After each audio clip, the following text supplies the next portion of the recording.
দেখো, Indian football নিয়ে ISL যখন শুরু হয়েছিল তখন আমি বলেছিলাম যে আই লিগ থেকে কিন্তু কনভার্ট করে আইএসএলে আসাটা উচিত হয়নি। কেন? আহ, আহ, নীতা আম্বানি বা অনিল আম্বানি তারা কিন্তু এটা কনভার্ট করে আইএসএলে এনেছে।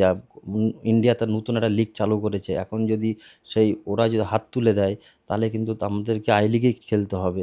এর আগে কিন্তু ডবল লিগ খেলা হতো আইএসএলে। এবছর ফার্স্ট টাইম সিঙ্গেল লিগ খেলা হয়েছে। সুতরাং আস্তে আস্তে মানটা কিন্তু কমছে। যে গ্ল্যামার ছিল, যে মাঠে যেভাবে লোক হতো, সেইভাবে কিন্তু এবারে দেখা যায়নি, এবং সেই উন্মাদনা কিন্তু এবারে ছিল না। সিঙ্গেল লিগ হয়েছে, ইস্টবেঙ্গল জিতেছে, ব্যাস এতটুকুই। বাট ইস্টবেঙ্গল জিতে আমার আশীর্বাদ, মানে আমার ভালো লাগার ব্যাপার আছে, যেহেতু আমি নিজেও ইস্টবেঙ্গল খেলেছি। এবং প্রত্যেকটা প্লেয়ার অফিসিয়ালদেরকেও আমি ধন্যবাদ জানাই যে বেঙ্গলের ভিতরে অ্যাটলিস্ট ট্রফিটা আইএসএল আছে।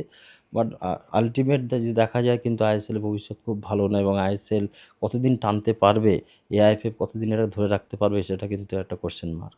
এআইএফএফ কি মানে যেভাবে কাজ করছে সেটা নিয়ে তো প্রশ্ন থেকেই যাচ্ছে নাকি? 100 বার কেন, পুরো পিকচারটা তো এআইএফএফই বানায়। এআইএফএফকে ফলো করা উচিত। রোভার্স কাপ কেন হচ্ছে না? বড়দৈল ট্রফি কেন হচ্ছে না? গুয়াহাটিতে আগে হতো। সে পুরানো পুরানো যেসব ট্রফিগুলো হতো, সেই সব শিল্ড বলো, ট্রফি বলো, সেই খেলাগুলো কিন্তু আনতে হবে। আই লিগটাকে কিন্তু আমার মনে হয় আই লিগটাকে আরও মডিফাইড করে আই লিগটাকে যাতে মেন লিগ হয় ইন্ডিয়ান ফুটবলে, সেটাই কিন্তু বেশি নজর দেওয়া উচিত।